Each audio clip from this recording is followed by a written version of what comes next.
네, 오늘은 전반적인 원자재 시장의 동향 살펴보도록 하겠습니다. 먼저 에너지 섹터부터 살펴볼게요. 이 9월물 WTI는 전장 대비 1% 이상 하락한 이제 배럴당 70달러 선에 마감을 했습니다. 이 52주 변동폭을 보면 배럴당 77달러 선에 근접했을 때까지만 해도 이대로 100달러까지 가는 거 아니냐라는 의견도 많았는데요. 그런데 연초 대비로는 45% 이상 상승한 건 맞지만 한 달 사이에 무려 6% 이상 하락세 보였습니다.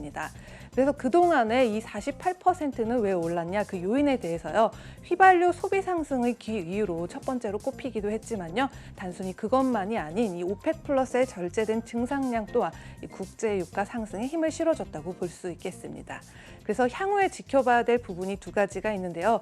역시 첫 번째는 코로나19 확산 여부겠죠. 이 미국 내에서 경기 회복 속도가 붙는 건 아니냐라고 싶더니 결국 코로나19 델타 변이 등으로 병원에 입원한 사람이 지난주 2월 수준이 5만 명을 넘으면서 지난달보다 3배가 넘었기 때문입니다.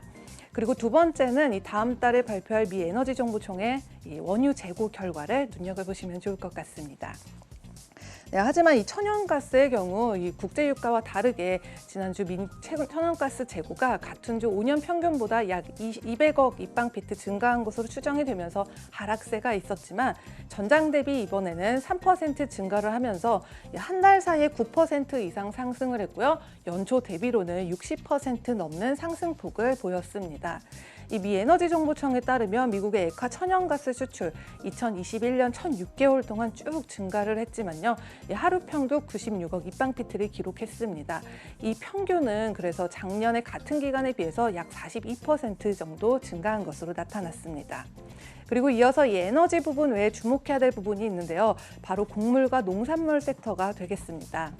미 정부가 지난주에 이 경고를 했는데요. 전 세계적으로 올해 2억 9,100만 명이 굶주리게 될 것이라는 경고가 있었던 만큼 이 팬데믹과 연결된 경제적인 고통이 또 이상기후와 맞물리면서 그로 인한 원자재 가격 폭등과 맞물려 비용 상승을 하는 현상이 우려됐기 때문입니다.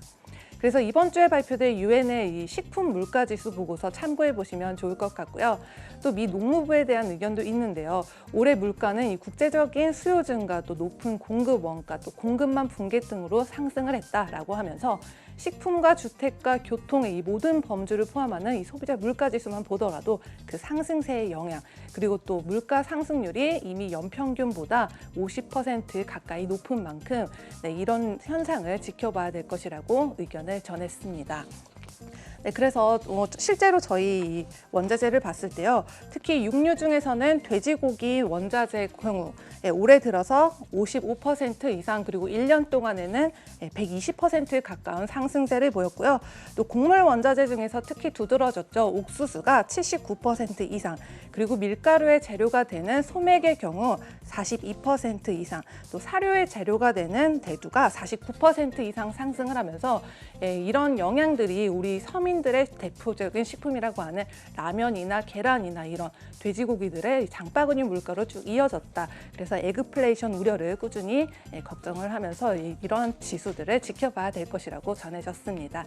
지금까지 글로벌 금융시장 신쿵 브리핑 펄스였습니다.